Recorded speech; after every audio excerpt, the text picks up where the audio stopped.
वकिलांच्या मार्फत उत्तर दिलेलं आहे। त्या अर्जाची चौकशी 17 तारखेला होईल आणि त्या अर्जावर त्याचा युक्तिवाद माझे सहकारी ॲडव्होकेट कोल्हे हे करतील। तसेच या खटल्यामध्ये मोकाकाखाली मला दोषमुक्त करावे असा जो वाल्मिक कराडचा अर्ज होता त्यावर आम्ही कोर्टाला न्यायालयाला असं प्रस्तावित केलं की आपण याला दोषमुक्त करावं किंवा त्याच्यावरती आरोप निश्चित करावे आणि त्याप्रमाणे असा आम्ही जो निर्णय घ्यायचा आहे तो एकत्रित सुनावणीत घेण्यात यावा।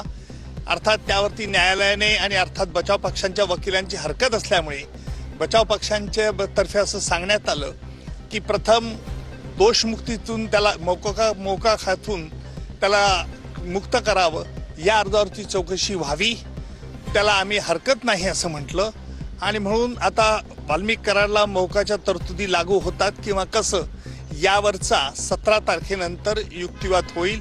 त्या दरम्यान 17 तारखेला जे काही अर्ज न्यायालयात प्रलंबित होती त्यावरती युक्तिवाद आणि न्यायालय त्यावरती निर्णय येईल।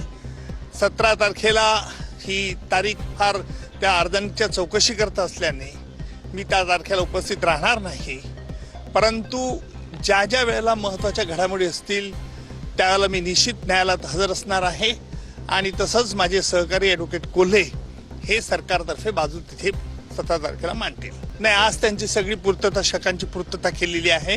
न्यायालयाला फक्त त्याच्यावरती ऑर्डर्स करायचे आहेत। न्यायालय ते आता 17 तारखेला दोन्ही पक्षाचं ऐकून त्यावरती ऑर्डर्स करेल।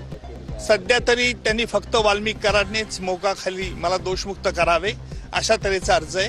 त्याला न्यायालयाला आम्ही प्रस्तावित केलं होतं की दोघा अर्जांची सुनावणी म्हणजे जो आम्ही आरोप त्याच्यावरती ठेवू इच्छितो सुनावणी घेण्यात यावं। बचाव पक्षाने त्याला हरकत घेतल्यामुळे प्रथम वाल्मिक कराडला दोषमुक्त मोकामधून करावी किंवा नाही या संदर्भात चौकशी होईल। न्यायालयात आम्ही वाल्मिक कराड व त्याचे इतर सर्व सहकारी यांच्या विरुद्ध कोणते आरोप न्यायालय निश्चित करावे याची जंत्री न्यायालयात आज आम्ही हजर केली होती, परंतु न्यायालयाने सांगितलं की अगोदर त्याचा दोषमुक्तीच्या अर्जाचा निकाल झाल्यानंतर त्यानंतर त्यावरती निर्णय घेऊ। दोन्ही पक्षाचं त्यावरती म्हणणं ऐकलं जाईल, मग न्यायालय त्याच्यावरती निर्णय घेईल।